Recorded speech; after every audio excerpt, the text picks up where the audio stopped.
St. Vincent de Paul, Middletown. A small nonprofit with a big mission, meeting needs and offering hope. When most people hear that name, our soup kitchen, located at 617 Main Street in Middletown, usually comes to mind. The soup kitchen, after all, was where it all began. Back in 1980, Middletown was facing an unprecedented surge in homelessness due to downsizing at Connecticut Valley Hospital. Two Sisters of Mercy recognized this need and opened a soup kitchen on Main Street to feed the hungry and offer much-needed support to those in crisis. Today, that mission is the through line for all that SVDM does. From our humble beginnings 45 years ago, we have grown to meet the changing needs of our community. In 1996, SVDM added housing case management services for one of Connecticut's first supportive housing projects. We then opened the Amazing Grace Free Community Market in 2002, which is now the largest client choice food pantry in the state of Connecticut.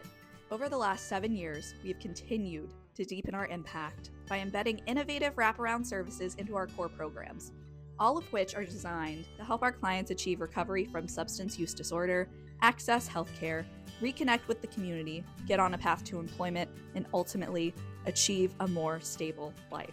SVDM's growth is about to reach new heights, literally, with the construction of a new state-of-the-art facility called St. Vincent's Commons. The new building is set to begin construction later this spring and will house our full suite of programs upon its completion, along with apartments and overnight shelter for homeless individuals. This is the story of SVDM's path to a brighter future. But that story would not be complete without the perspective of the individuals who have experienced our services and the leaders who have gotten us to where we are today. They are our legacy, a legacy of community.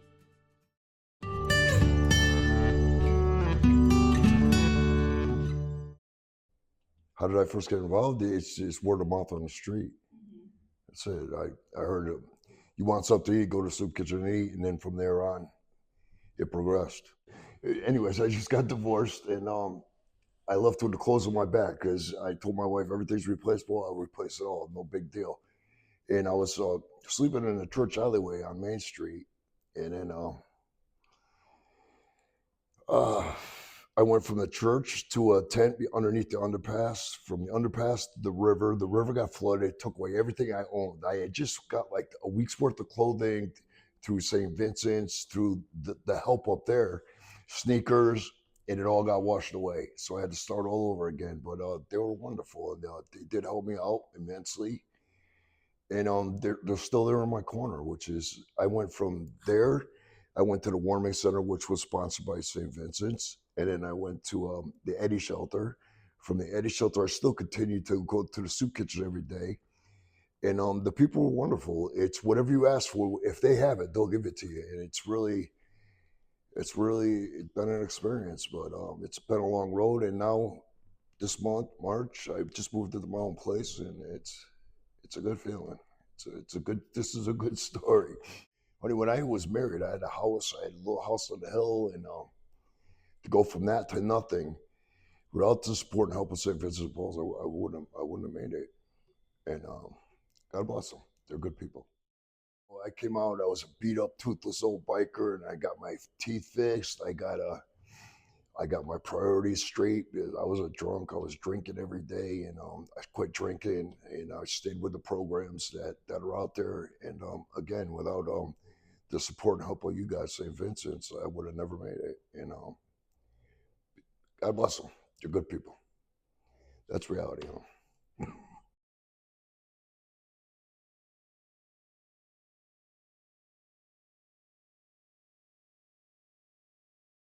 What we make here, okay?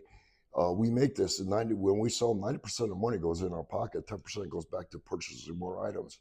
So it does, like around the holidays, around Christmas, it's we had a sale and I made $100, and it was like I was amazed. It was just like people were eating the stuff up there. You make me more? Can you make me this? I was like, okay, I could do that. I could do that.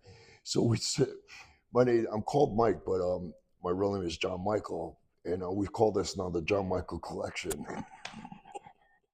Yeah, I want to see it expand. I want to, and we are. We moved from up here down to the basement. We got our own space now, And we want more people to join us. We want more people to realize what's happening out here. And instead of hanging on a street corner, come down here and do something productive, and you'll feel better about yourself.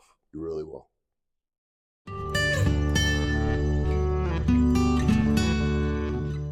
Sure. So I ended up back in Middletown. I am a townie, Middletown High Class of 2003, but I ended up back in Middletown in 2013 because a lot of people, when you get out of rehab, um, this is kind of just where you end up staying because Rushford is here, Merritt Hall is here, and it's got a lot of services. So I was living in a halfway house in Portland, and I would come over here for lunch. Um, 2013, I relapsed.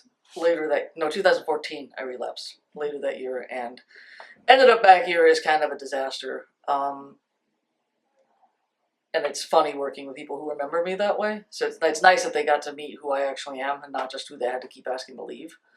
Um, at some point, a switch just flipped in my head and I got sober. I don't know how to explain it.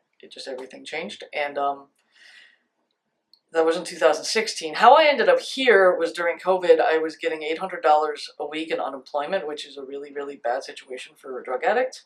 So I came here and I said, hey, remember me? Remember how you used to kick me out? Let me do something. And then I just made sandwiches enough that they hired me. That's about it. That's your journey. I do what I do because for a lot of people, when they're homeless or when you're on drugs or both, you do not have a space where you feel safe, and you do not have a space where people talk to you as if you're a human being. And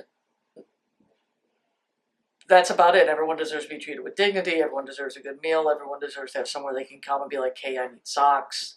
Can I get some? And it provides a safe space for 8 hours a day for people. That's why I do it. What's front facing with us is that we have food, and that's what people see. And I have to a lot of times be like, hey, we have more. We've got housing services. We can do some case management. I've taken people to rehab before. Like we're not just a soup kitchen. There's a lot more to the organization than that. And I would say that's what I wish more people knew. It's gone from when I was out here, like the warming center was at 3 different churches that rotated around, and now we have a consistent facility, and we're going to have an even more consistent facility. So things like that. The scope of the organization has changed, and I think having the new building will help fit that role a lot better than what we have right now. And I would like it to be more like, hey, this is an agency that has all these different functions. I think having a shelter in the basement, that's going to present its own set of unique challenges, for sure. But just having that, and again, just expanding that safe space is very, very important for me. And yeah, just a more holistic approach to the agency.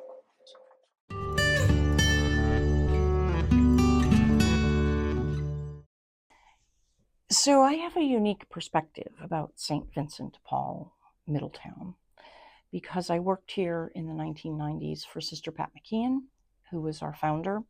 I was in the fundraising part of the team then, and I'm returning now 6 years already as the leader of the organization as St. Vincent's executive director. And I think the uniqueness of our organization is we straddle being, a community nonprofit, but we also straddle the belief and philosophy of mission that we are a ministry of the Diocese of Norwich. And I think people don't often know how to characterize that, but they feel it, they touch it, they hear it, and they see it amongst our staff, amongst our programs, and amongst what we do. So in our 45th year and in the last 3 years, we have diligently worked, and it has been sort of a long-standing desire, wish, and dream to move out of our 617 Main Street property, which dates back to 1879 and is a mere 3,500 square feet, to a more robust facility that would really comprehensively give us the space that we so need for the amount of programs that we run. And so in 2025, we're reaching that milestone. We are embarking on a $13 million new building, and we were able to buy the property right behind our current 617 Main Street Soup Kitchen building So we remain in the neighborhood which we serve. And we are building sort of a state-of-the-art 24,000 square foot building that will encompass a permanent cold weather warming center with bathrooms, showers, and laundry service, an expanded soup kitchen, kitchen and dining room, 2 floors, 8 units on each floor of permanent supportive housing apartments for formerly homeless individuals. And then our 2 floors of administration here will be on the top floor, including a chapel meditation room for our staff. So it's an exciting project. The City of Middletown has been a strong supporter and a funder. The State of Connecticut Department of Housing has been a major funder with both state and federal funds, and some private fundraising dollars have also come into play. So I'm pleased to say we have reached the $13 million milestone, and construction will be starting in May of 2025, and we should be moving into the new facility in December of 2026. So the building will be known as St. Vincent's Commons. We remain within the ministry structure of the diocese, and we have their support in this new endeavor. And then we will still have the availability to use 617 Main Street in a new way. And we will be talking to our community partners about the best way to enhance this building for use, because it is totally renovated as well. I don't really look at this always as a career path or an occupation. It's a passion, and it's who I am in a lot of ways. And the people we serve, I was raised, my father gave me my business acumen, my mother gave me my faith. And my mother's motto was, and it is on the wall in my office, and both my parents volunteered here for many years, was be kind to everyone you meet. It may be Jesus in disguise. And so that's how I function, from a ministry heart and from a faith perspective. And, at times in my life, in the past, faith has sometimes been the only thing that has carried me through some tough times and some joyful times in my life. So that's where I'm at and who I am, and why I'm here.